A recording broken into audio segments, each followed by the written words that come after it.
దేవుడు చేసినటువంటి కార్యములను, దేవుడు చేసినటువంటి మరి గొప్ప కార్యము, అన్నిటికంటే ఉన్నతమైన కార్యం ఏంటంటే రక్షణ. మరి అది వివరించడానికి దేవుడు ఇచ్చినటువంటి ఈ సమయంకై దేవునికి ఎంతగానో కృతజ్ఞతలు. 96వ కీర్తన నేను చదువుతానండి, మీరందరూ వినండి. సామ్స్ 96. యెహోవా మీద పాడుడి, ఆయన నామమును స్తుతించుడి, అనుదినము ఆయన రక్షణ వార్తను ప్రకటించుడి, అన్యజనులలో ఆయన మహిమను ప్రచురించుడి, సమస్త జనములలో ఆయన ఆశ్చర్య కార్యములను ప్రచురించుడి. తర్వాత మరి కీర్తనలు 45వ వచనం చదువుకుందాం. కీర్తనలు సామ్స్ 40 verse 5.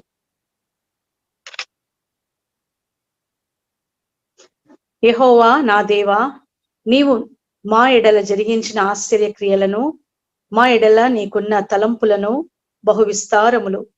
వాటిని వివరించి చెప్పెదననుకుంటున్నా, అవి లెక్కకు మించి ఉన్నవి. నీకు సాటి అయిన వాడొకడును లేడు. ఓకే అండి, నా పేరు ఎస్తేర్ పాల్. మరి వివాహం కాకముందు ఎస్తేర్ రాణి. అయితే మరి అమ్మా నాన్న మరి చిన్నప్పటి నుంచి మరి క్రైస్తవ కుటుంబంలోనే, హెబ్రోన్ కి దగ్గరే మా ఇల్లు. మరి హెబ్రోన్ కంపౌండ్ దాటాక ఫస్ట్ లేన్ మాదే, ట్విన్ ల్యాండ్ కంపౌండ్ అని హైదరాబాద్ లో. మరి ఫస్ట్ హౌస్ మాదే. అయితే దేవుడు అటువంటి కృప, మరి హెబ్రోన్ కి సమీపంగా ఉండడానికి దేవుడు అటువంటి కృప ఇస్తూ వచ్చారు. అంత మాత్రమే కాదు, మరి మా నాన్నగారు, తర్వాత అమ్మ, తర్వాత మేము, మా అత్తయ్య, మా మామగారితో ఉండేవాళ్ళం, మా మేనత్త మేనమామతో ఉండేవాళ్ళం. మేమంతా కంబైన్డ్ ఫ్యామిలీ, జాయింట్ ఫ్యామిలీ. వారు ఎవరంటే మేరీ జార్డన్ శామ్యుయల్. మేమందరం కలిసి ఆ ఇంట్లో నివాసం చేసేటువంటి వారం. అయితే మరి దేవుని కృప ద్వారా మరి చిన్నప్పటి నుంచి దైవ భక్తిలో పెంచబడుతూ వచ్చాను. ఇంట్లో ప్రార్థన, ఫ్యామిలీ ప్రేయర్, మరి పర్సనల్ గా ప్రార్థన చేసుకోవటం, ఇది చిన్ననాటి నుండే అలవాటు చేసినటువంటి మరి హెబ్రోను వెళ్ళటం ద్వారా అలవాటుతో ఈ పని చేసేదాన్ని అనమాట. అయితే మరి ఇంత భక్తిగా ఉన్నప్పటికీ మందిరానికి వెళ్ళటము, మాకు ఇంకా ఈ రెండే తెలుసండి, ఇల్లు మందిరం. తర్వాత స్కూల్కి వెళ్ళటం, ఇంటికి రావటం. తర్వాత ఇంకా మాకు ఎక్కడికి వెళ్ళటం అనేది కూడా మాకు తెలియదు. అయితే అట్లా పెంచబడుతూ వచ్చినప్పుడు నా జీవితంలో మరి దేవుడు మరి బాల్యంలో, అంటే నేను పుట్టినప్పుడే చాలా చిన్నగా పుట్టానంట. అంటే మరి డాక్టర్స్ చెప్పారంట, ఈ అమ్మాయి బ్రతకదు, చనిపోతుంది అని చెప్పారంట. మేము మాత్రం గ్యారంటీ ఇవ్వము అని చెప్పినప్పుడు అమ్మ ఒక ప్రార్థన చేసుకుందంట, యేసయ్యా నా బిడ్డను బ్రతికించు అని. ఎందుకంటే తనప్పటికి రక్షణ లేదు. మరి అయితే క్రైస్తవ కుటుంబంలో పుట్టింది కాబట్టి యేసయ్య కాపాడుతాడనే తెలుసు.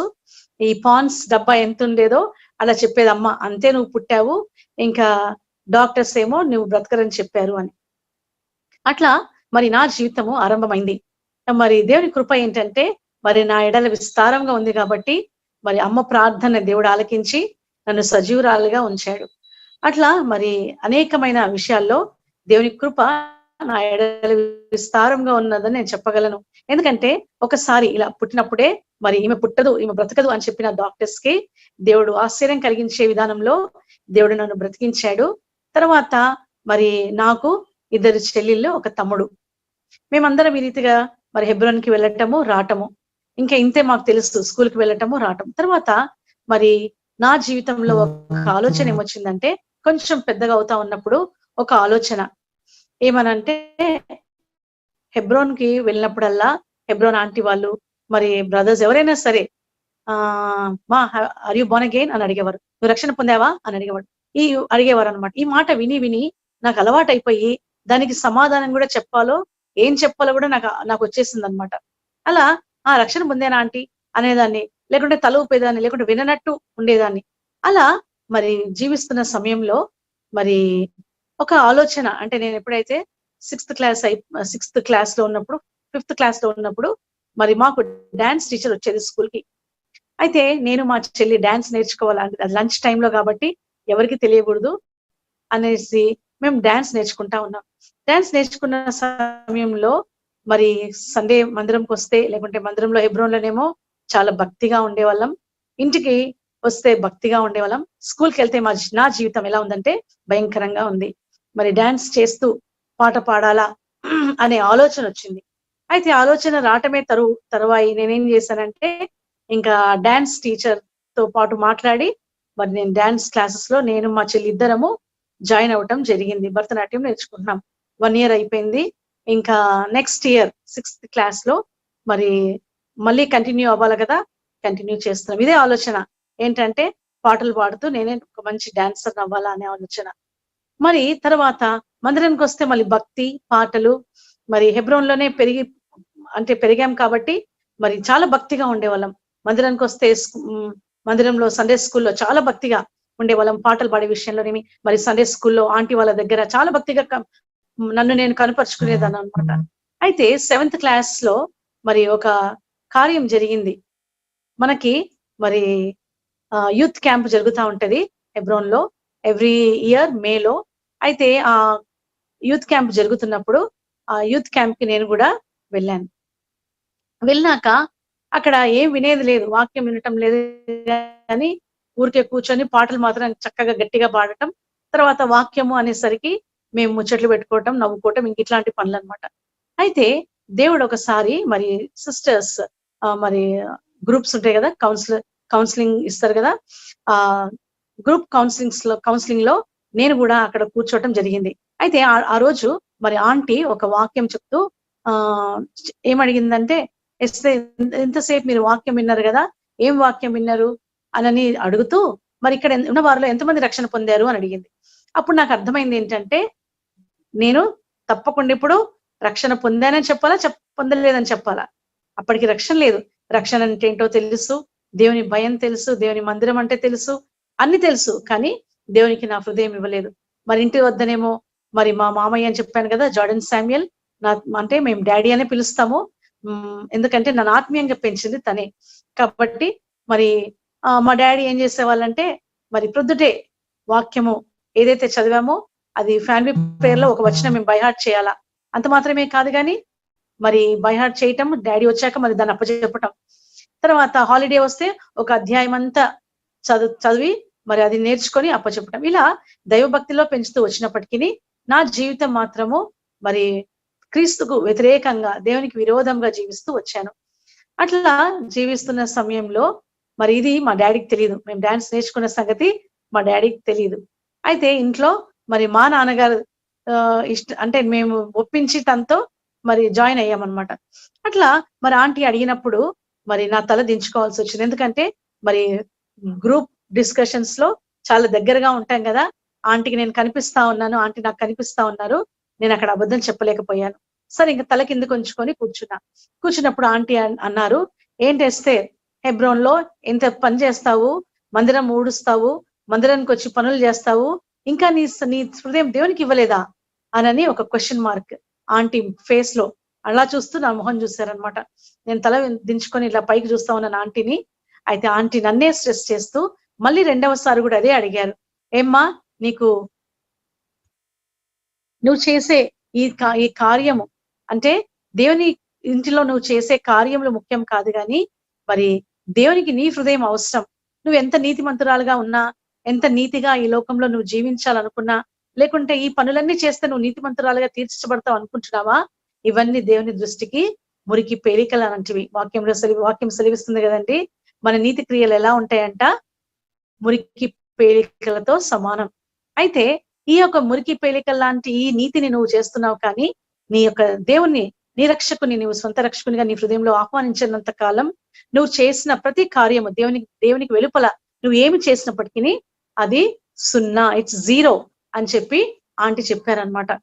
అందులోక నాకు ఒక ఆలోచన ఉండేది ఎప్పుడు, ఏముండేదంటే ఇప్పుడే రక్షణ పొందితే నేను అనుకున్నవన్నీ సాధించుకోలేను కదా, నాకున్నటువంటి కోరికలు నేను నెరవేర్చుకోలేను కదా, ఇప్పుడే రక్షణ పొందను, నేను ముసల్దాన్ని అవుతాను కదా, అప్పుడు రక్షణ పొందుతా, లేకుంటే నేను చనిపోకముందు నాకు ఏదైనా రోగం వస్తుంది కదా, ఏదైనా అనారోగ్యత వస్తుంది కదా, అప్పుడు రక్షణ పొందుతాను, ఇప్పుడు నాకు అవసరం లేదు రక్షణ అని ఆ రీతిగా తలంపు ఉండేదన్నమాట.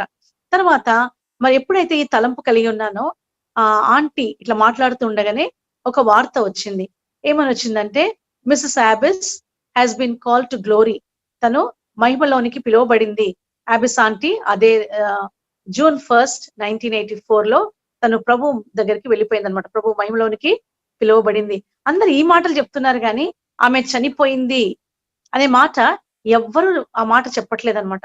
అప్పుడు నాకు ఆలోచన వచ్చింది, ఏంటి ఆమె చనిపోతే వీరందరూ ప్రభు దగ్గరికి వెళ్ళిపోయింది, దేవుని దగ్గరికి వెళ్ళిపోయింది, దేవుని సన్నిధికి వెళ్ళిపోయింది, దేవుని మహిమలోనికి వెళ్ళింది అంటున్నారు కానీ ఎందుకు చనిపోయిందని ఎవరు చెప్పట్లేదు అని నాకు ఒక ఆలోచన వచ్చింది.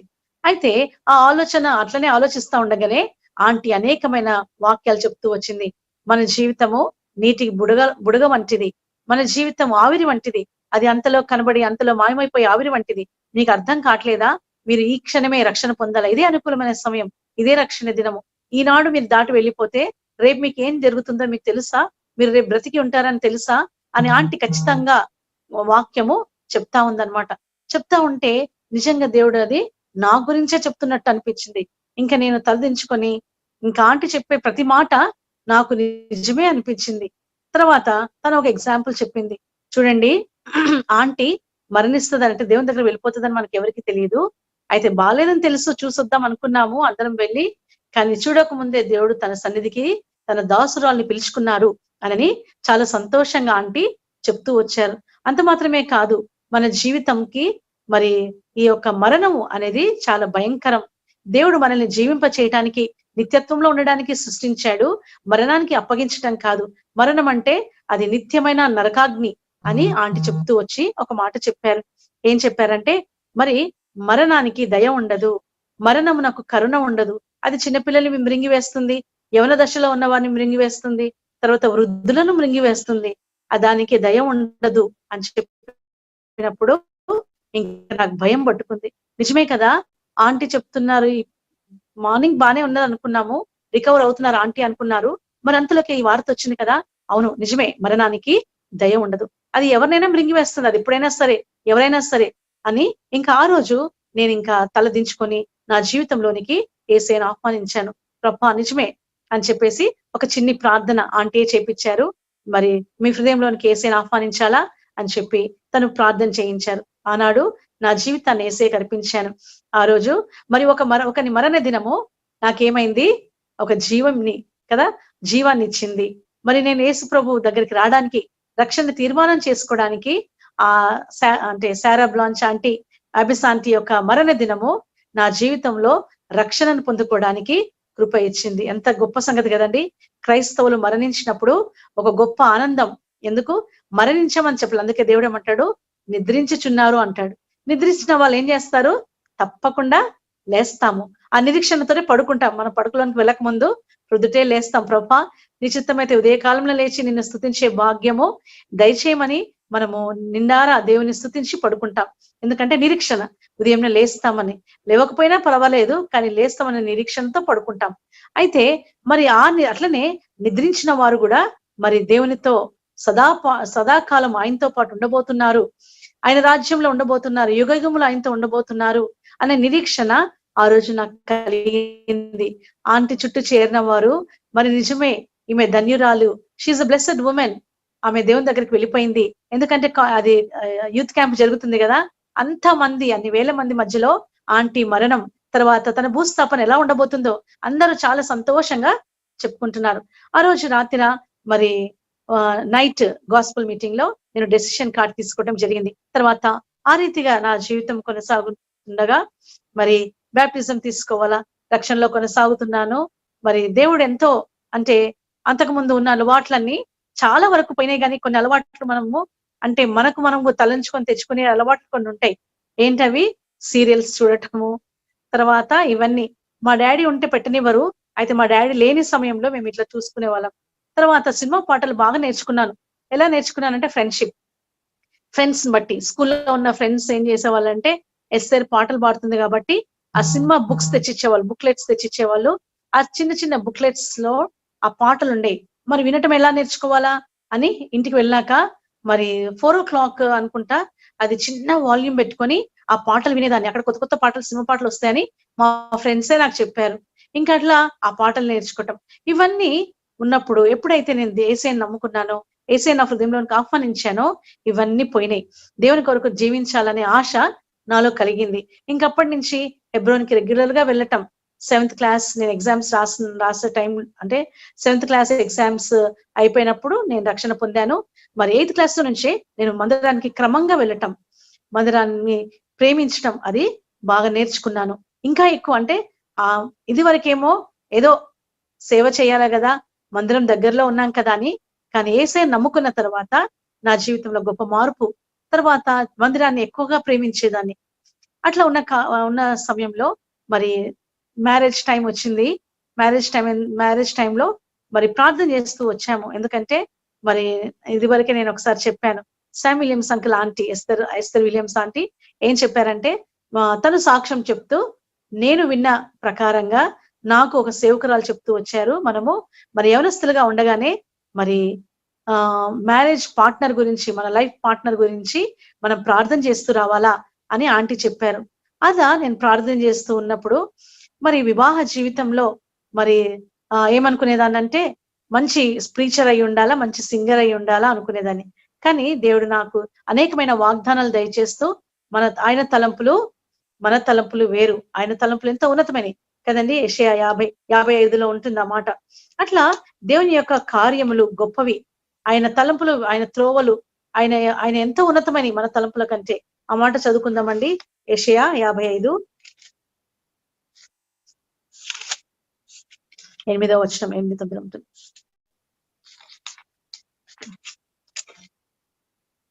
యెషయా 55, ఐజియా 55 verses from 8 and 9.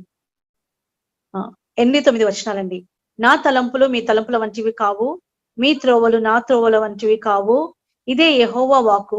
ఆకాశములు భూమికి పైన ఎంత ఎత్తుగా ఉన్నవో మీ మార్గముల కంటే నా మార్గములు, మీ తలంపుల కంటే నా తలంపులు అంత ఎత్తుగా ఉన్నవి అని దేవుడి మాట ద్వారా మాట్లాడుతూ వచ్చాడు. నీ తలంపుల మీద నువ్వు ఆధారపడొద్దు. నువ్వేంటి ఏంటంటో ఆలోచించుకుంటున్నావు.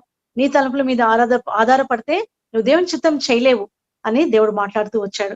వెంటనే నా జీవితంలో దేవునికి సమర్పించుకున్న ప్రభువా, నీ చిత్తమే నా జీవితంలో నెరవేర్చును గాక అని ప్రార్థన చేసుకునే వాళ్ళం. ఒక చిన్న ఇక్కడ ఇన్సిడెంట్ చెప్తానండి. మరి ఫెయిత్, విశ్వాసంలో ఎదగాల కాబట్టి మరి మా డాడీ అని చెప్పాను కదండి. ఒకసారి బాగా వర్షం వస్తా ఉంది.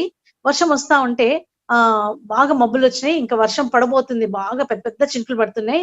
అయితే ఆ టైంలోనే మేము పైన ఫస్ట్ ఫ్లోర్ లో పైన అంతా మా డాడీ రూఫ్ చేయించాడు అనమాట. చేస్తే అప్పుడే బాగా పెద్ద పెద్ద చినుకులు పడుతున్నాయి.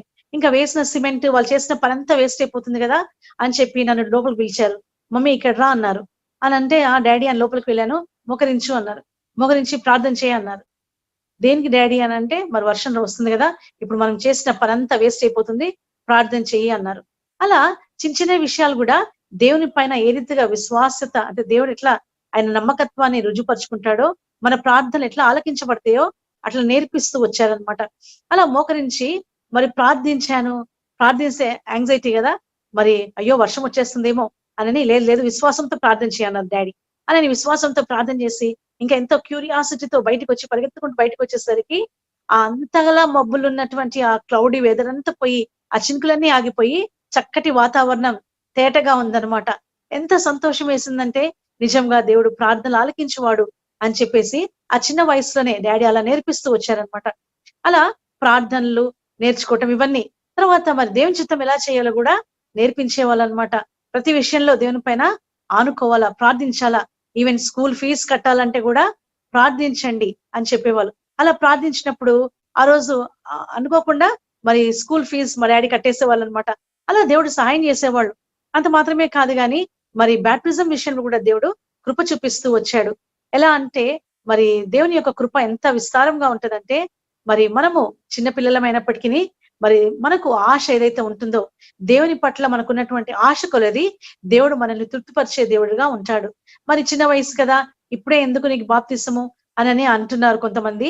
మరి కొంతమంది ఏమో నువ్వు రక్షణ పొందావు కదా బాప్తిజం తీసుకొచ్చని కొంతమంది అంటున్నారు.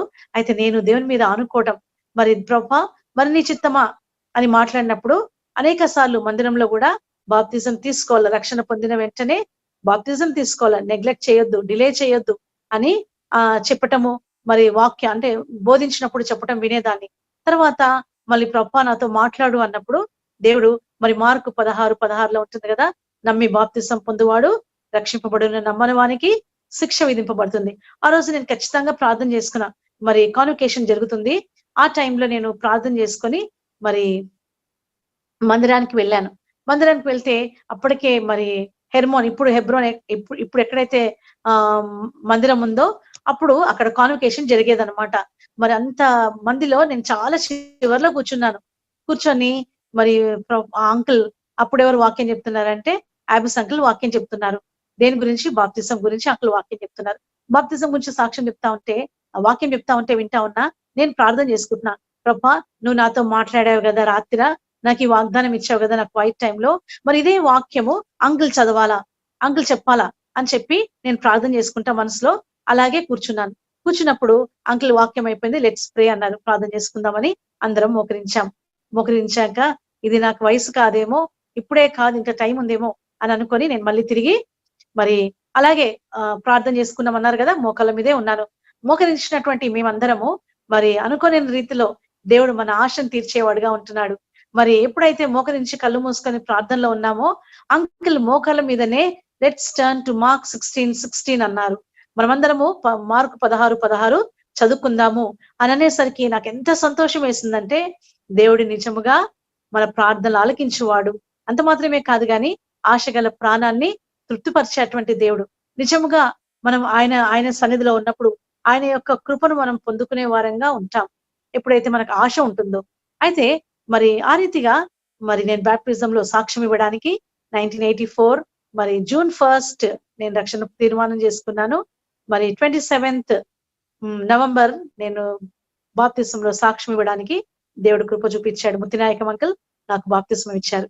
తర్వాత నా వాగ్దానము మరి యెషయా 43 లో ఇది మరి ఈ వాగ్దానం అండి నా జీవితంలో చాలా సార్లు వచ్చింది. మరి ఎందుకు మరి దేవుడు అలా అనుమతించేవాడో నాకు తెలియదు కానీ, అయితే యాకోబు నిన్ను సృజించిన వాడగు యెహోవా ఇశ్రాయేలు నిన్ను నిర్మించిన వాడు ఇలాగ సెలవించుచున్నాడు, నేను నిన్ను విమోచించి ఉన్నాను, భయపడకుము, పేరు పెట్టి నిన్ను పిలిచి ఉన్నాను, నీవు నా సొత్తు అని.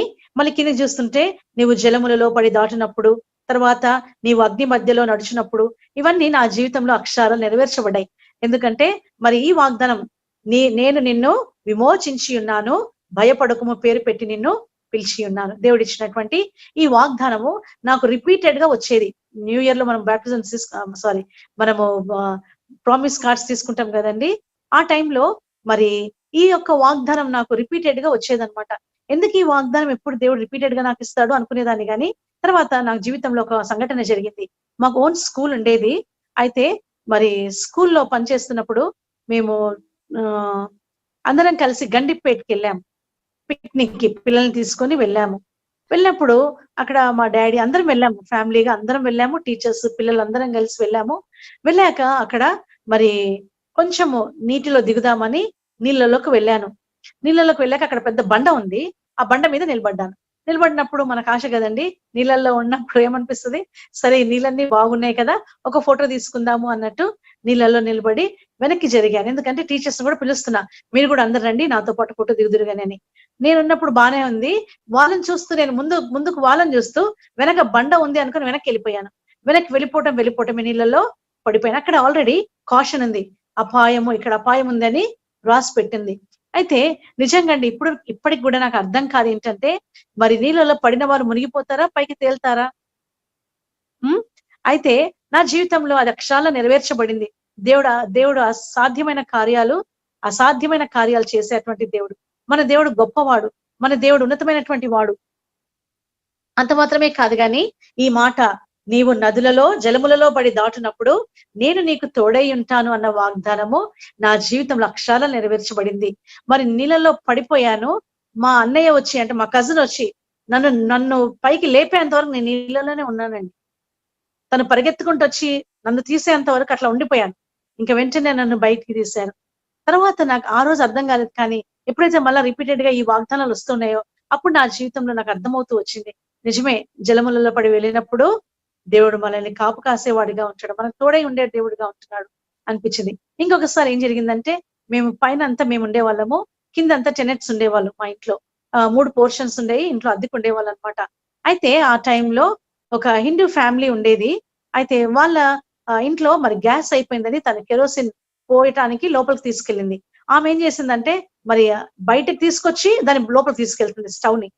అది లోపలనే పెట్టి పోస్తే బాగుండేది. అయితే తను చేసిన తప్పేంటంటే ఆ నిండు కెరోసిన్ స్టవ్ తీసుకెళ్తూ అది మధ్య మధ్య డోర్‌లో పడేసింది. పడేసేసరికి ఇంకా భయంకరమైన మంటలు. అమ్మ పాపం తనకు సహాయం చేద్దామని అమ్మ గూడా లోపలికెళ్ళిపోయింది. అమ్మ, మా మమ్మీ, తర్వాత ఆ ఇంటి యజమానుడు, యజమానురాలు, వాళ్ళ అత్తయ్య ఇంకొకామె, వాళ్ళ చెల్లి వాళ్ళు లోపల ఉండిపోయారు. నేను గూడా అక్కడే ఉన్నాను. అక్కడే ఉన్నాను. ఇంక మమ్మీ అనుకుందంట, ఎందుకంటే ఎక్కువ ఎక్కువ మంటలు అంటే కెరోసిన్ వాళ్ళ వైపు పడకుండా మా వైపు పడింది. ఆ మంటలేమో అట్టు తగలటంతో ఆ మంటలు ఇంకెక్కువైపోయినాయన్నమాట. అది నేను బయటికి వస్తూ నేనింకా ఒక్క క్షణంలోనే మరి నేను ఇటు బయటికి రాలేను, లోపలికి వెళ్ళలేను. అక్కడే ఉండిపోయాను. అయితే దేవుడు కృప కలిగినటువంటి దేవుడు, ఏదైనా సరే ఆయన అనుమతి లేనిది మన జీవితంలో జరగదు. అగ్ని అలా ఆరిపోయిందండి. తర్వాత మరి నేను పరిగెత్తుకుంటూ బయటకొచ్చేసాను. నాకు కొంచెం కూడా అంత అంటే ఏది కాలినటువంటి ఇది కూడా నాకు లేదు. నేను ఎందుకంటే పరిగెత్తుకుంటూ బయటకొచ్చేసాను. కానీ అమ్మకు మాత్రం మొహమంతా వాళ్ళ లోపల ఉన్న వాళ్ళకి ఆ వేడికి, ఆ సెగలకి ముఖమంతా వాళ్ళందరికి చాలా మరి ఇంజ్యూరీస్ అయినాయన్నమాట. తర్వాత దేవుడు నన్ను అట్లా భద్రపరుస్తూ వచ్చాడు. తన కృప, తన వాత్సల్యత మరి తన బిడ్డల పైన ఎప్పుడూ ఉంటుందండి. అట్లా దేవుడు తన యొక్క మరి గొప్పతనాన్ని నా ఎడల రుజుపరుచుకుంటూ వచ్చాడు. ఆ రీతిగా ఆ అగ్ని ప్రమాదం నుంచి కూడా దేవుడు నన్ను కాపాడాడు. తర్వాత మరి వివాహ విషయంలో వస్తే మరి ప్రార్థన చేసినప్పుడు నా ఇందాక చదివాను కదండి. మరి ఆయన తలంపులు వేరు, ఆయన త్రోవలు వేరు, ఆయన మార్గంలో వేరు. అయితే మరి ఈ యొక్క ప్రపోజల్ వచ్చినప్పుడు మరి నేను ఎప్పుడు అనుకునేదాన్ని, ప్రభా ఎవరైనా సరే మొట్టమొదటి ఏ వ్యక్తినైతే మా ఇంటికి తీసుకొస్తావో నీ అనుమతి లేకుండా మా ఇంటికి తీసుకురావద్దు. ఒకవేళ తీసుకొస్తే అది నిజంగా నీ ఏర్పాటైన వ్యక్తినే ఇంటికి తీసుకురావాలి అని అలా ప్రార్థన చేసేదాన్ని. ప్రార్థన చేసినప్పుడు దేవుడు ఎంతో అద్భుతమైన రీతిలో మరి మా అత్తయ్య, మామయ్య, మరి కోటిరత్నం గారు, మా మామయ్య గారు, మరి మా అత్తమ్మ భారతీదేవి గారు, మరి ఇద్దరు హెబ్రోన్‌కి వచ్చారు. మరి ఏదో పని మీద హైదరాబాద్ వచ్చారు. అయితే కళ్యాణ్ ఆంటీ రూమ్ లో అత్తయ్య ఉన్నారు, బ్రదర్స్ క్వార్టర్స్ లో అంకుల్ ఉన్నారు. తర్వాత మరి ఎవరైనా మా బాబుకు వివాహం కొరకు ఎవరైనా మంచి అమ్మాయి ఉంటే చూడండి అని చెప్పారట. మరి అంతలోకే దైవ సేవకులు ఏం చేశారంటే నా పేరు చెప్పారంట.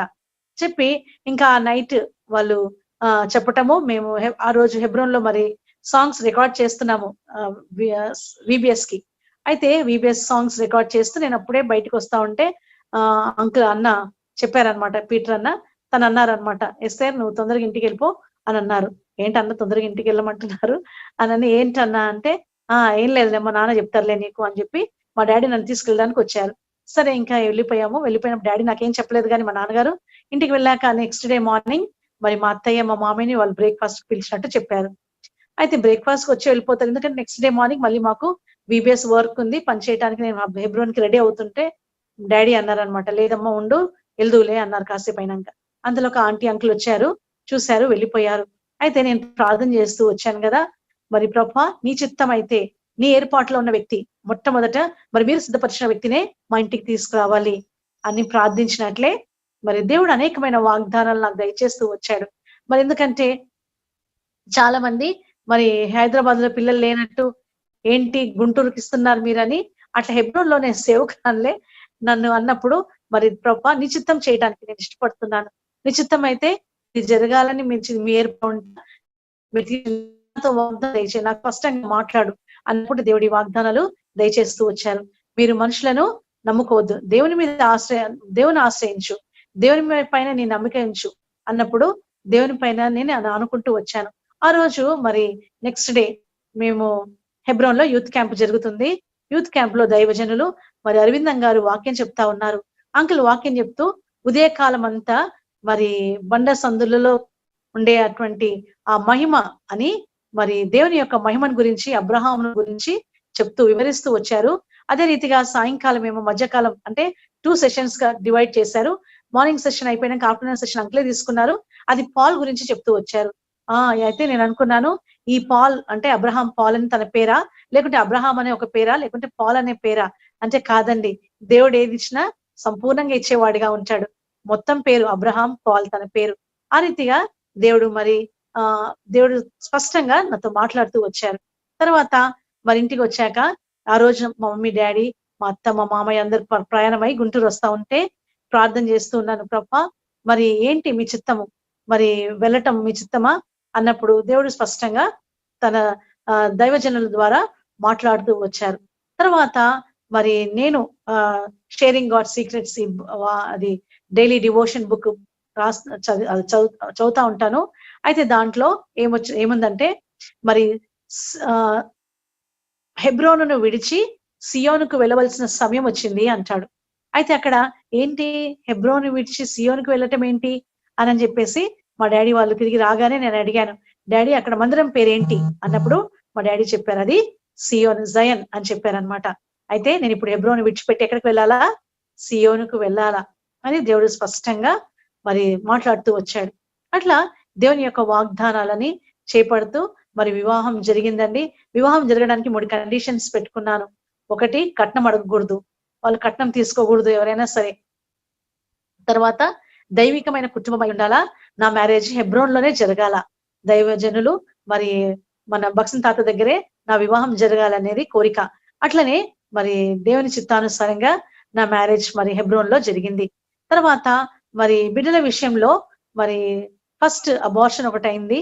తర్వాత మరి పెద్ద బాబు అంటే కన్సీవ్ అయినప్పుడు డాక్టర్స్ చెప్పారు, నువ్వు చాలా కేర్ఫుల్ గా ఉండాలా అన్నప్పుడు మరి ప్రార్థించేదన్నమాట. ఒకటే ప్రార్థన, వాళ్ళు తెల్లగా ఉండాలని అందంగా ఉండాలని ప్రార్థించేదాన్ని కాదు, కానీ ప్రభా నీ బిడ్డలు ఎవరిచ్చినా సరే నిన్ను పోలిన వారు, అంటే నీ మనస్సును కలిగిన వారు బిడ్డలను నాకు ఈ ప్రభా అని అట్లా ప్రార్థించేదాన్ని. ఎందుకో అటువంటి ప్రార్థన నా మనసులో ఉండేదన్నమాట. ఎందుకంటే పుడితే ఇలాంటి వారు అలాంటి వారు, అత్తల పోలికలు లేకుంటే మామ పోలికలు, అమ్మమ్మ తాతయ్య పోలికలు అట్లా అంటారు కదా, అట్లా కాదు ప్రభా, నా బిడ్డలను మరి నీవు ఏర్పరచుకున్న విధానంలో నీకు ఇష్టమైన బిడ్డలను నాకు ఈ ప్రభా అని అట్లా ప్రార్థన చేసేదాన్ని. చాలా అంటే మరి కన్సీవ్ అయ్యేదాన్ని కానండి, చాలా అబార్షన్స్ అయ్యాయి. తర్వాత మరి దేవుని పైన ఆనుకోవడానికి దేవుడు కృప ఇచ్చేవాడు. అట్లా మరి సంపూర్ణంగా మరి నెలలు నిండు అంతవరకు దేవుని యొక్క కాపుదల అయిన భద్రత నా మీద అత్యధికంగా ఉంటూ వచ్చేదనమాట. ఆ రీతిగా అయిపోయినాక దేవుడు నాకు 2 బిడ్డల్ని ఇచ్చాడండి. పెద్ద బాబు ఎలెన్ బెన్సన్, చిన్న బాబు నోయల్ జెఫ్రీ. చిన్ననాడే బిడ్డలు మరి రక్షణ అనుభవంలోనికి రావడానికి, మరి బాప్తిసంలో సాక్ష్యం ఇవ్వడానికి, దేవుని పరిచర్య చేయటానికి దేవుడు ఏర్పరచుకున్నాడు. తర్వాత ఈ రీతిగా మరి చిన్న బాబు పుట్టిన తర్వాత మరి నేను ప్రార్థన చేస్తూ వచ్చాను, ప్రభా మరి హెబ్రోన్ లో ఉన్నప్పుడు చక్కగా సండే స్కూల్ టీచర్ గా ఉన్నాను. తర్వాత ఆర్ఫనేజెస్ కి వెళ్ళి మీ యొక్క సువార్తను ప్రకటించేదాన్ని. తర్వాత ఎన్నో మరి హోమ్స్ కి వెళ్ళి మీ యొక్క ప్రేమ నేను చాటించేదాన్ని. మరి ఇక్కడికి వచ్చినాక నా లైఫ్ అంతా టోటల్ గా డ్రై అయిపోయింది.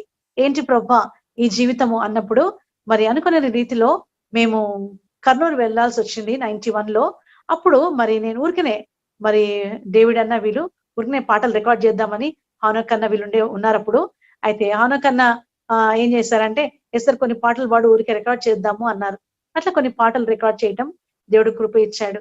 తర్వాత మరి అక్కడ అయిపోయినాక కొన్ని ఇంగ్లీష్ సాంగ్స్ మరి విజయవాడలో మరి విజయవాడ బెంజమిన్ అంకుల్ అందరూ తెలుసు. అంకుల్ వాళ్ళ పిల్లలు మరి అబ్రాహ్మణ జోసెఫ్ అన్న 2 ఉన్నారు. అయితే వాళ్ళ ఎంకరేజ్మెంట్ ఏంటంటే కొన్ని పాటలు నువ్వు పాడు అన్నారు. అయితే మరి వాళ్ళ కుమార్తెలేమో తెలుగు వద్దులే ఇంగ్లీష్ పాటలు పాడేస్తారు అని మరి ఇంగ్లీష్ పాటలు రికార్డ్ చేసుకున్నారు. ఆ రీతిగా మరి ఇంట్లోనే సంఘంలో ఈ పాటలు కొన్ని రికార్డ్ చేయడానికి మరి అట్లా స్టార్ట్ అయినటువంటి మినిస్ట్రీ. నేను ప్రార్థించుండగా మరి మా హస్బెండ్ కూడా అబ్రహం పాల్ గారికి ఆలోచన వచ్చిందనమాట. అంకుల్ వాళ్ళు అనేవాళ్ళు, అందరూ అనుకునే వాళ్ళం అనమాట, పాటలు మన పాటలు ఎవరెవరో పాడి మరి పాటలన్నీ రాగాలన్నీ మార్చేస్తున్నారు, అలా కాదు కదా, ఇవి ఎంతో ప్రయాసముతో మరి ఎంతో అనుభవపూర్వకంగా రాసినటువంటి పాటలు, తర్వాత ఈ రాగాలు మార్చేసి పాడుతా ఉంటే ఎంత బాధేస్తుంది అనని అట్లా అనేకులు చెప్తున్నప్పుడు ఈ ఆలోచన దేవుడిచ్చాడనమాట. సరే నేను పెద్ద సింగర్ని కాదు, లేకుంటే మరి ఏమో ప్రొఫెషనల్ ని కాదు, అయితే దేవుని యొక్క కృప ఏంటంటే దేవుడు ఇచ్చిన ఈ తలాంతును ఈ దేవుని కొరకై వాడాలనే ఆలోచన. అయితే ప్రార్థన చేస్తూ వచ్చాము. దేవుడు మరి ఈ రీతిగా పీస్ మినిస్ట్రీస్ స్టార్ట్ చేయటానికి దేవుడు కృప ఇచ్చాడు. ప్రతి సాంగ్ మరి పాడాలన్నప్పుడు దేవుని సన్నిధిలో కనిపెట్టే వాళ్ళం, ప్రార్థించే వాళ్ళం, ప్రభా మరి నీ దాసునికి అంటే నా భర్తకు సరైన జ్ఞానం దయచేయి, ఏ పాటలు ఏం పాడాలో కూడా నీవే సహాయం చేయి ప్రభా అన్నప్పుడు తనే పాటలు తనే సెలెక్ట్ చేసేవాడు. ఆ పాటలే నేను పాడేదాన్ని. ఆ రీతిగా దేవుడు మరి ఒక్కొక్క క్యాసెట్ ద్వారా ఒక్కొక్క పాఠం నేర్పిస్తూ వచ్చాడు. మరి ఫస్ట్ టైం దేవాని తలంపులు అనే పాట మరి ఫస్ట్ చిన్నప్పటి నుంచి పాడుతా ఉన్నాం కదా! పెద్ద ప్రిపరేషన్ అవసరం లేదు. పాడొచ్చులే అనుకునే దాన్ని. అయితే దేవుడు సంపూర్ణంగా తన పైన ఆధారపడేటట్టు చేసేవాళ్ళనమాట. ఎప్పుడైతే నేను మరి రికార్డింగ్ స్టూడియోకి వెళ్ళేవాళ్ళమో చెన్నై, అక్కడ మరి కంప్లీట్‌గా దేవుని మీద ఆనుకునేటట్టు చేసేవాడనమాట దేవుడు. అప్పటి వరకు పాడుతూ ఉండేదాన్ని. మరి అక్కడికెళ్ళాక నా గొంతులో ఏదో కొంచెం మరి అన్‌ఈజీగా ఉండేదనమాట. అదేంటి ప్రభా అన్నప్పుడు కంప్లీట్‌గా మళ్ళా ప్రభా నీవే సహాయం చెయి. ప్రభా నీ కృప చూపించు నైనా. ఈ పాటలు నేను పాడటం గొప్పతనం కాదు గానీ, ఈ పాటల ద్వారా ఒక్క ఆత్మను ఒక క్యాసెట్ ద్వారా ఒక ఆత్మను రక్షించుకోనైనా అని పాడేదాన్ని. అట్లా పాడినప్పుడు నిజంగానే దేవుడు మరి తన మహిమార్థమే చెప్తున్నానండి. అది మేము మా గొప్పతనం కాదు. లేకుంటే మేము ఇన్వెస్ట్ చేసిన డబ్బు కాదు గానీ, దేవుని కృప విస్తారంగా ఉంది. మరి అనేక మంది, ఎంతో మంది, కొన్ని వేల మంది ఈ యొక్క క్యాసెట్స్ విన్నామక్క మీ పాటలు అని చెప్పటము. తర్వాత అది అమెరికా అంటే అమెరికా కంట్రీయే కాదు గానీ, అదర్ కంట్రీస్ లో గూడా నీ యొక్క స్వరాన్ని మేము వినగలుగుతున్నాం అక్క అని చెప్పినప్పుడు దేవునికే మహిమ. ఎందుకంటే ఆయన ద్వారా ఈ చిన్న మినిస్ట్రీ మేము స్టార్ట్ చేశాము. ఒక క్యాసెట్, 2 క్యాసెట్స్ అనుకున్నాము. అయితే దేవుని కృపలో 19 వాల్యూమ్స్ చేయటానికి దేవుడు కృప ఇచ్చాడు. తర్వాత మేము ఇక్కడ లేం కదా! మరి దుబాయ్ వెళ్ళవలసి వచ్చింది కాబట్టి అది అక్కడితో ఆగిపోయింది. దేవుని చిత్తమైతే మళ్ళీ అందరూ అడుగుతున్నారు. దేవుని చిత్తమైతే మరి కొత్త క్యాసెట్స్ చేయాలని ఆలోచనలో ఉన్నాము. మీరు ప్రార్థించండి. మరి ఆ రీతిగా ఈ యొక్క క్యాసెట్ మినిస్ట్రీని చేయటానికి దేవుడు కృప ఇస్తూ వచ్చాడు. అయితే ఇక్కడ ఒక సాక్ష్యం చెప్పాలని ఆశపడుతున్నాను. ఒక అన్యురాలు, ఒక ముస్లిం కన్వర్ట్ మరి తన ఏ రీతిగా దేవుని ఎరిగిందంటే, మరి ఈ పాట ఈ దినము నీ పాడుట నీ వలనే యేసు ప్రభు అనే ఈ పాట తను ప్రతిరోజు వినేదంట. ఖమ్మం తను మరి ఒక లెక్చరర్ గా పనిచేస్తున్నప్పుడు మరి కరుణక్క అని అక్క తన కొలీగ్ అనమాట తను. అయితే ఒకసారి మరి తను చెప్పిన సాక్ష్యం ఏంటంటే, ఎస్తేర్ తిను నీ పాట ద్వారానే రక్షణ పొందింది. అలా ఒక్క ఆత్మ ప్రభు రక్షించుకో అన్నప్పుడు దేవుడు అనేకమైన ఆత్మలను ఈ పాటల ద్వారా రక్షణలోనికి రావడానికి దేవుడు కృప ఇచ్చాడు. అంత మాత్రమే కాదు గాని మరి ఇక్కడ త్యాగరాజ్ బ్రదర్ అని ఒక బ్రదర్, తను కూడా మరి తను ఒక ఎయితిస్ట్ గా ఉన్నాడు. తర్వాత తన యొక్క జీవితము చాలా దేవునికి విరోధంగా ఉంది. అయితే దేవుని కృప ఏంటంటే, పడకలో ఉన్నప్పుడు బెడ్ మీద తను ఈ పాట వింటూ తన జీవితాన్ని యేసుకి సమర్పించుకున్నారట. అట్లా దేవుని యొక్క కార్యములు మేము చూడడానికి అనేకమైన సాక్ష్యాలు మేము ఆ రీతిగా వింటూ వచ్చాము. కళ్యాణ్ ఆంటీ చెప్పింది ఒకసారి, ఎస్తేర్ నేను నాకు ఐ ఆపరేషన్ చేయించుకున్నప్పుడు నీ పాటలే నన్ను చాలా ఆదరించినాయమ్మా అని చెప్పింది. ఇట్లా దేవుని యొక్క సన్నిధి, దేవుని యొక్క మహిమను మేము చూడగలిగినాం. అట్లా మరి దేవుడే తన నామాన్ని గణపరుచుకుంటూ వచ్చాడు. అంత మాత్రమే కాదు గాని మరి టీవీలో పాటలు పాడమని అడిగినప్పుడు వారు నువ్వు ఈ రీతిగా యాక్షన్ చేయాలమ్మా, ఇట్లా చేతులు ఇట్లా ఊపాలా, యాక్షన్ చేయాలా, మీరు కొంచెం యాక్షన్ చేస్తే బాగుంటుంది, ఊరికి బైబిల్ పట్టుకొని అట్లా పాడితే బాగోదు అని అన్నప్పుడు నేను ఒకటే చెప్పాను అక్కడ డైరెక్టర్ గారికి. అప్పుడు నేనేం చెప్పిన మాట ఏంటంటే, ఏమండి దేవుడు నాకు పాడే వరం ఇచ్చాడు కానీ ఐఎమ్ నాట్ యాక్టర్ అని చెప్పాను. ఐఎమ్ నాట్ అన్ యాక్ట్రెస్ అని చెప్పినప్పుడు ఆయనకి ఏం మాట్లాడలేదనమాట. మీరు పాడమంటారా, దేవుని వాక్యం నా చేతిలో పట్టుకొనే పాడతాను, మీరు వద్దంటారా, నేను ఇప్పుడు వెళ్ళిపోతాను ఇక్కడి నుంచి అని చెప్పినప్పుడు ఆయన షాక్ అయ్యాడు అనమాట. ఏంటి ఇంత స్ట్రైట్ గా మాట్లాడింది నాతో అని. ఇంకా అలా మొట్టమొదట బైబిల్ పట్టుకొని మరి పాటలు టీవీలో పాడడానికి దేవుడు కృప ఇచ్చాడు. అట్లా దేవుని యొక్క కృప, దేవుని యొక్క విశ్వాస్యత మా పైన అధికంగా దేవుడు చూపిస్తూ వచ్చాడు. తర్వాత మరి చాలా సార్లు మరి ఒక కోడలిగా ఈ యొక్క ఇంట్లో ఉన్నప్పుడు నాకు అనిపించేది అనమాట, కొంత ప్రైవసీ మాకు అవసరము అని అనుకున్నప్పుడు దేవుడు ఒకటే మాట్లాడేవాళ్ళు. చాలా మంది మీ అంటే యంగ్స్టర్స్ గా ఉన్నప్పుడు ఏమనుకుంటామంటే, మనము ప్రైవసీగా భర్త పిల్లలు మనమే ఉంటే బాగుండేది అనుకుంటాం. కానీ దేవుడు ఎప్పుడు మా అత్తను హత్తుకునే ఉండాలని చెప్పేవాడు అనమాట. అట్లా దేవుని యొక్క వాక్యం మీద ఆధారపడేదాన్ని. తర్వాత ఎన్ని పరిశోధనలు పరీక్షలు వచ్చినప్పటికీ దేవుడు తన కృప మరి విస్తారంగా చూపిస్తూ వచ్చారు. అట్లా దేవుని యొక్క సన్నిధిని మరి ఎప్పుడు విడవకుండా ఎల్లప్పుడు మరి నేను చెప్పినట్లు కోటిరత్నం గారు మా మామయ్య మరి ఇక్కడ గుంటూరులో మరి పెద్ద ఉండేవాళ్ళు 40 years ఇస్ లాట్ ఫెయిత్ చెప్పగలను. ఎందుకంటే మరి తన జీవితంలో మరి ఎన్నడూ అనారోగ్యంగా ఉండటం మేము చూడలేదండి. అయితే ఎప్పుడన్నా ఒక్కసారి అంటే నా 30 years లైఫ్ లో ఒక్కసారి తనకు జ్వరం వచ్చిందండి, అది సండే. అయితే మళ్ళీ ఈవినింగ్ టైం తను చర్చికి వెళ్ళిపోయారు. అలా మరి నైట్ 1 o'clock 2 o'clock సేవ చేసి కూడా మరి సేవకు వెళ్ళి మళ్ళీ ఉదయ కాలంలో ఎక్కడికెక్కడైనా సువార్త చెప్పడానికి వెళ్ళాలంటే మరి వేకువనే మేము లేగక ముందే తను వెళ్ళిపోయేవాళ్ళు అనమాట. ఆ రీతిగా తను సేవ చేసి మరి దేవుని మహిమలోనికి మరి తను వెళ్ళటం జరిగింది. అయితే మరి తన ద్వారా మేము నేర్చుకున్నటువంటి ఇక్కడ సమయానికి మందిరానికి వెళ్ళాలా, మెల్లిగా సండే కదా కొంచెం రిలాక్స్ అయ్యి మరి మంచివి మనం తినాల్సినవన్నీ వండుకొని అప్పుడు మెల్లిగా వెళ్ళాలి అని, అది కాదండి. తను ఫస్ట్ ప్రయారిటీ దేవునికే ఇవ్వాలా అని నేర్చుకున్నాం. అట్లా మరి ఎప్పుడైతే మేము మరి బిజినెస్ లో కొంచెం లాస్ వచ్చింది ఒక సమయంలో, అయితే ఈ చిన్న ఫండమెంటల్ మనం అంటే ఈ యొక్క చిన్న విషయం మనం పాటించినప్పుడు ఆ చిన్న చిన్న ఫండమెంటల్స్ మనం బైబిల్లో మర్చిపోతా ఉంటాము. అయితే ఆ చిన్నవి మనం పాటిస్తే దేవుడు మన జీవితంలో గొప్ప కార్యాలు చేస్తారు. మరి సమయానికి మందిరానికి వెళ్ళటం వల్ల దేవుడు నిజంగా మమ్మల్ని ఆశీర్వదించాడండి. అంత మాత్రమే కాదు కానీ మరి దేవుని కొరకు మనం ఏది చేసినప్పటికీ దేవుడు రుణస్థుడు కాదు. ఆయన ఉంచుకోవడానికి ఆయన ఏమంటాడు, గిన్నెడు మంచినీళ్ళు నా పేరటిస్తే ఆయన అన్యాయస్తుడు కాదు మర్చిపోవడానికి కదండి. అట్లనే మరి దేవుని కొరకై మనం ఏదైనా, అది దేవుని మందిరానికి వెళ్ళటము అది మన బాధ్యత. అయితే దేవునికి గణపరిచినప్పుడు దేవుడు మనల్ని కూడా గణపరిచేవాడిగా ఉంటారు. అట్లా నా జీవితంలో మరి పోగొట్టుకుందని తిరిగి సంపాదించుకోవడానికి దేవుడు కృప ఇస్తూ వచ్చారు. అట్లా మరి మా నాన్నగారు అమ్మ మరి అనుకోకుండా మే 2012 మే 14th అమ్మ ప్రభు దగ్గరికి వెళ్ళారు. వెళ్ళక ముందు మమ్మల్ని 2012 13 అమ్మ పిలిచారు. మేము హైదరాబాద్ వచ్చాము అందరము. అయితే తను మాత్రం సిద్ధంగా ఉన్నారనమాట. ఏమని చెప్పారంటే వెళ్ళగానే నేను ఇంకా బ్రతకనమ్మా అన్నారు. అని అంటే ఎందుకు బ్రతకనంటున్నారు, ఎందుకు మాట్లాడుతున్నావు అని అంటే, లేదమ్మా నాకు అర్థమవుతుంది నా పరిస్థితి అని. అయితే తను అన్న రీతిగానే నేను ఒక్కదానే దూరంగా ఉంటాను, గుంటూరులో ఉంటాను. ఇద్దరు చెల్లెళ్ళు తమ్ముడు హైదరాబాద్ లోనే ఉంటారు కాబట్టి వాళ్ళు అక్కడే ఉన్నారు. నేను మరి పిల్లలను మా హస్బెండ్ అందరం కలిసి హైదరాబాద్ వెళ్ళాము. ఆ రోజు అంతా బాగా స్పెండ్ చేశాము. సండే ఆ రోజు మందిరానికి వెళ్ళాము, వచ్చాము. తర్వాత నెక్స్ట్ డే తను చాలా సిద్ధపడగలిగిందిగా ఉంటుంది. మధ్యాహ్నం చెప్పింది, మా వారు కూడా అయ్యా అంటది, మరి నేను ఇంకా ఉండను అయ్యా అంటే, మీరెక్కడికి వెళ్తారా అంటే దేవుని వచ్చింది. అలాగే మేము అలా కూర్చొని మాట్లాడుతూ ఉండగానే తను ప్రాణం అంటే తను వెనక్కి పడిపోయింది, కార్డియాక్ అరెస్ట్ అయింది. తర్వాత ఒక 5 minutes లోనే షీ పాస్. అయితే దేవుని దగ్గరికి వెళ్ళిపోయింది. నేను మరి ఇట్లా ప్రార్థించినప్పుడు మరి దేవుడు ఏం చేశాడంటే మమ్మల్ని మరి ఆ రీతిగా అమ్మ దేవుని మహిమలోకి వెళ్ళాక మరి నాన్నగారు కూడా మరి నవంబర్ లో తను సిక్ అయ్యారు. October 9th తర్వాత నవంబర్ అంతా he was on the bed.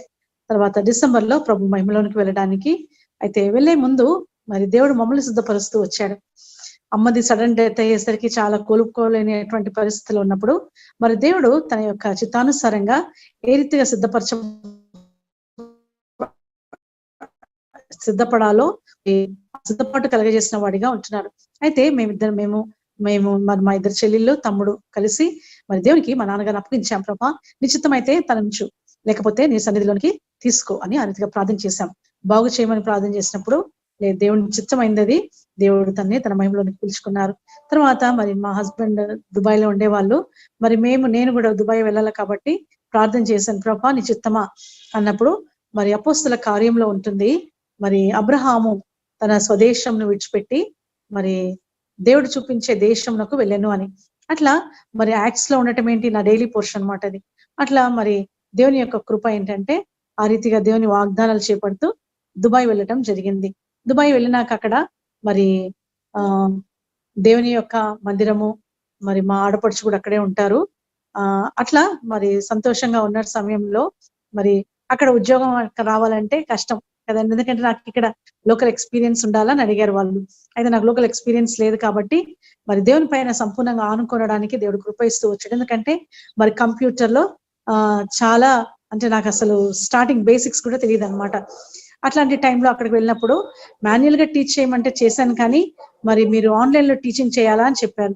మరి అప్పుడు నేను ఏం చేసేదానంటే దేవుని సన్నిధిలో కూర్చొని దేవుని అడిగేదాన్ని, ప్రభా మరి ఇక్కడ నేర్చుకోవాలంటే చాలా ఎక్స్పెన్సివ్, అయితే నువ్వు నాకు బోధించు ప్రభా అని మరి కంప్యూటర్ ముందు పెట్టుకొని నోట్స్ అంతా రాసుకునేదాన్ని. అలా దేవుడు కృప ఇచ్చేవాడు. అలా నోట్స్ అంతా రాసుకొని మరి డిలీట్ ఎలా చేయాలా, అప్లోడ్ ఎలా చేయాలా, ఫైల్స్ ఎలా ఇచ్చేయాలా అనేది, మరి వర్డ్ ఏంటి, మైక్రోసాఫ్ట్ ఏంటి, ఇవన్నీ దేవుడు నేర్చుకోవడానికి కృప ఇస్తూ వచ్చారనమాట. తర్వాత మరి నేను జనవరిలో వెళ్ళాను. మరి ఏప్రిల్ 2 నాకు జాబ్ వచ్చింది. సరే అక్కడికి వెళ్ళాక మరి జాబ్ ఇచ్చారు. ఇచ్చిన తర్వాత మళ్ళీ ఒక టీచర్ గా జాబ్ చేయాల్సి వచ్చింది. టీచర్ గా జాబ్ చేయాలంటే ఇక్కడేమో ఒక హెడ్ మిస్ట్రెస్ గా చేసి మరి అక్కడికి వెళ్ళి టీచర్ లాగా నిలబడాలంటే బాధ వేసేది. అయ్యో ఏంటి నేను మళ్ళీ వెళ్ళి టీచర్ లాగా నిలబడాలా అని అనుకునేదాన్ని. కానీ అక్కడ లోకల్ ఎక్స్పీరియన్స్ కావాలి కాబట్టి మరి దేవుడు మరి అక్కడ ఉద్యోగం ఇవ్వటము. తర్వాత మరి మా ముస్లిమ్స్ అక్కడ చాలా మంది, అంటే ఎక్కువ మెజారిటీ ముస్లిమ్స్ కాబట్టి భక్సింగ్ తాత సాక్ష్యం వారితో పంచుకునేదాన్ని. అట్లా దేవుని యొక్క దైవజనుల గురించి ముందు పాటలు అంటే వారికి ఇష్టం. పాటలు వినిపించేదాన్ని. అర్థమయ్యేవి కాదు నా పాటలు, అయినా సరే వినడానికి ఇష్టపడేవారు.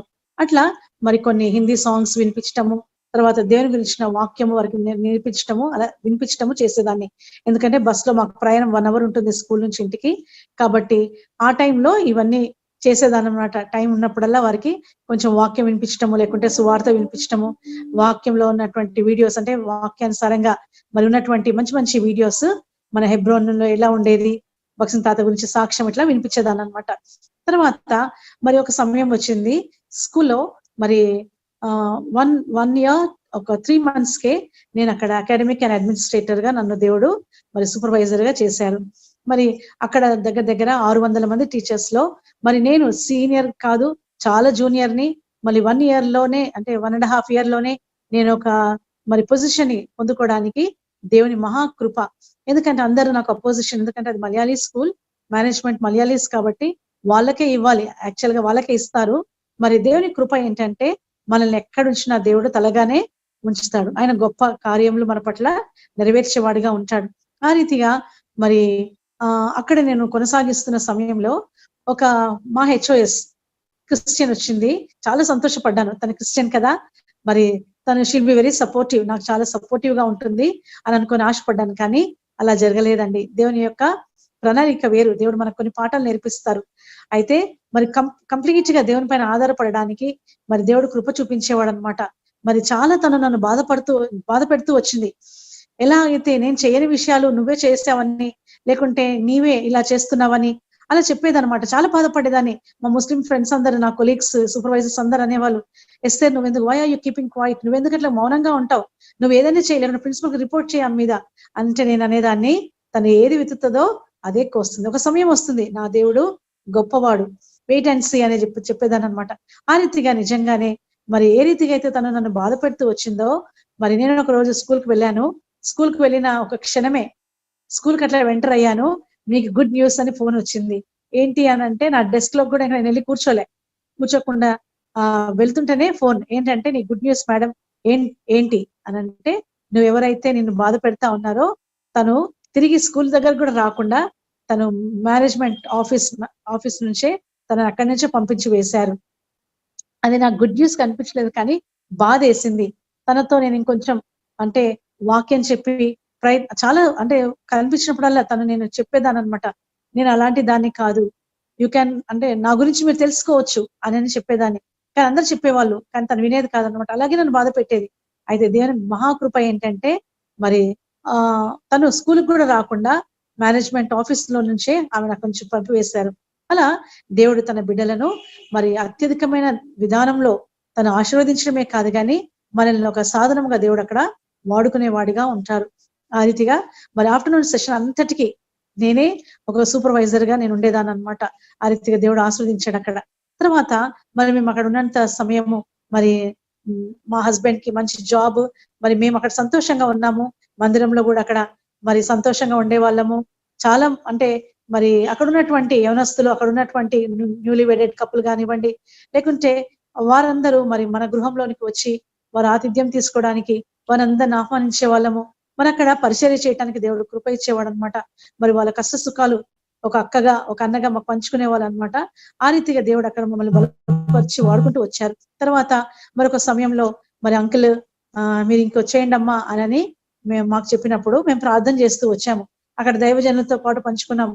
మరి ఏంటి మేము తిరిగి వెళ్ళాలనుకుంటున్నాం అంటే, లేదు మీరు అటువంటి పని చేయొద్దు, కావాలంటే మీ అత్తయ్య మామయ్యని ఇక్కడ తెచ్చుకొని పెట్టుకోండి అని. అయితే దేవుని ఏర్పాటు ఏంటంటే మరి మనము ఆ రీతిగా ఆలోచిస్తాం, కానీ దేవుని ప్రణాళిక వేరు. అయితే మరి దేవుడు స్పష్టంగా మరి నాతో మాట్లాడుతూ వచ్చారు. ఆమోస్ గ్రంథంలో ఉంటుంది, తిరిగి నీ స్వదేశమునకు వెళ్ళుము, అక్కడ నేను నిన్ను ఆశీర్వదిస్తాను అన్నాడు దేవుడు.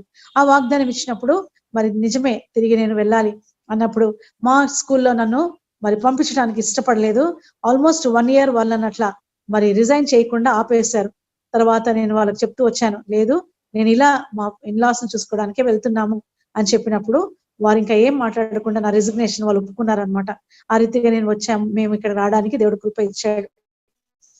మరి ఇక్కడికి వచ్చినాక నేను ఒక చిన్న కోరికను కోరాను, దేవుని అడిగాను, ప్రభా మరి ఇక్కడికి వచ్చాను, ఇక్కడ పరిస్థితులు ఏమో బాలేవు, మరి నాకు ఒక ప్రేయర్ పార్ట్నర్ ఎవరైనా నీవు ప్రభా అంటే అనుకునే రీతిగా మరి నా చిన్న కుమారుడు మరి న్యూజిలాండ్ లో ఉండేవాడు బాబు, అక్కడ తనకు తెలిసినటువంటి ఫ్రెండ్ వాళ్ళ మదర్ నాకు పరిచయం చేశాడు.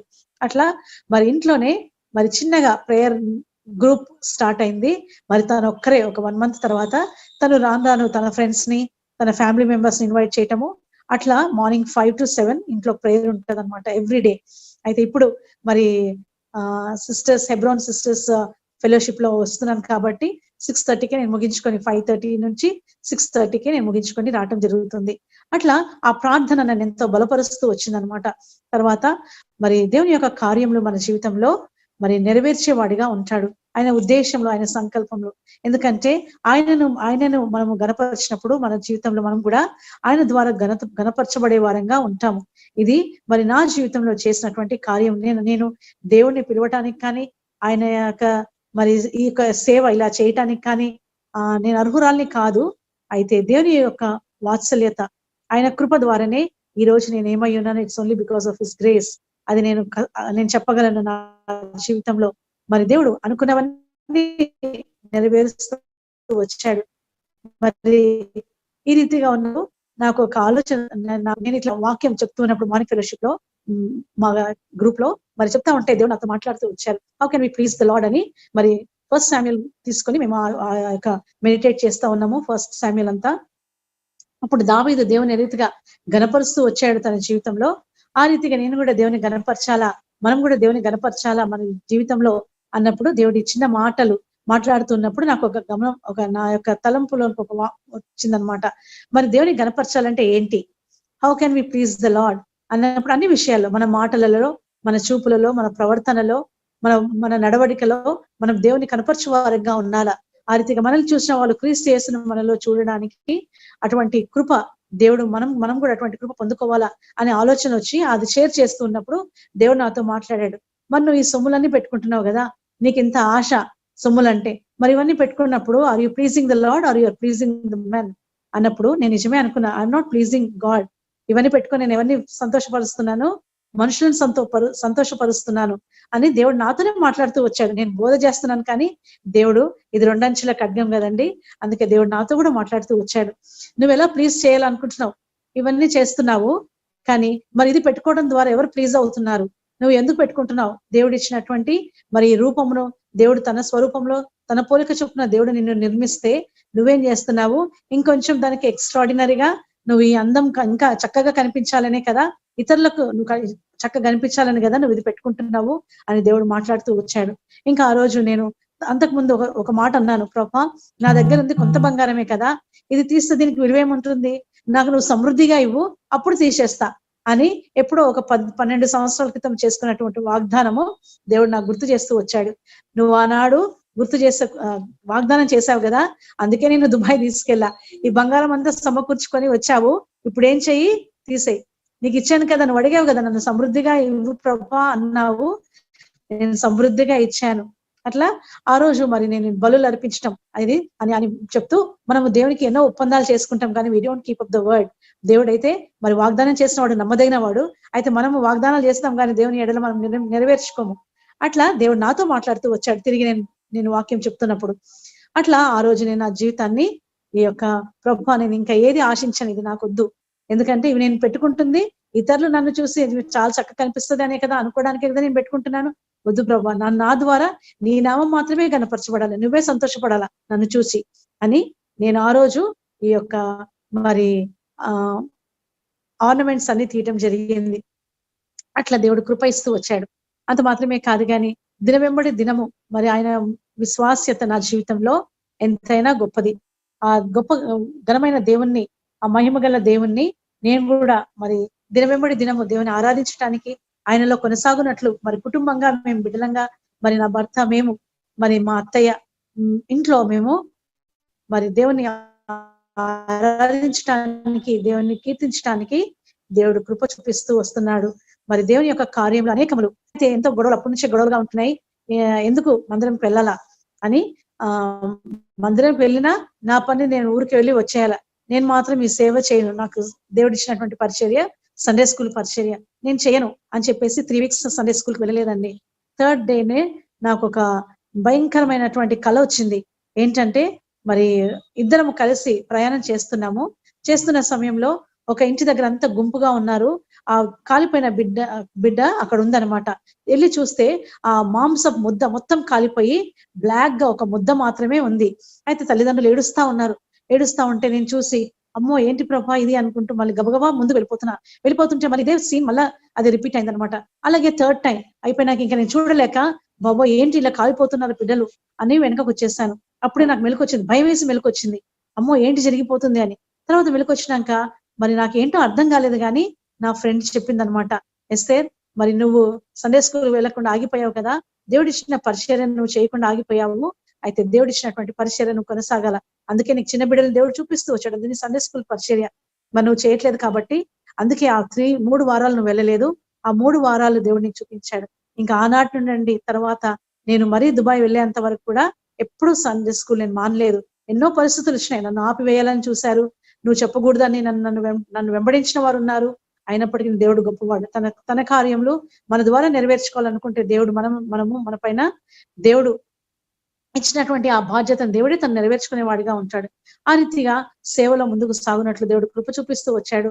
అదే రీతిగా మరి అనేక మందికి మరి ఈ యొక్క పాటల క్యాసెట్స్ ద్వారాగే కానివ్వండి, మరి మా జీవితంలో దేవుడు చేసినటువంటి గొప్ప కార్యాలే కానివ్వండి, అవన్నిటికీ మేము పాత్రలము కాదు. అయినప్పటికీ దేవుడు మరి మహోన్నతమైన దేవుడు, మహాగణుడైనటువంటి దేవుడు, మరి పరిశుద్ధుడైనటువంటి దేవుడు, ఈ దేవుని మేము కూడా ఆరాధించడానికి, హృదయమాల సేవించడానికి దేవుడు ఇచ్చినటువంటి ఈ తరుణముకై దేవునికి ఎంతగానో కృతజ్ఞతలు. దేవుడు చేసినటువంటి మేలులకై దేవునికి వందనాలు చెల్లించుకుంటూ నాకు అవకాశం ఇచ్చినటువంటి మరి బ్రదర్ సైమన్ కై వందనాలు చెల్లిస్తూ ఈ యొక్క సాక్ష్యాన్ని ముగించుకుంటున్నానండి. Praise the lord.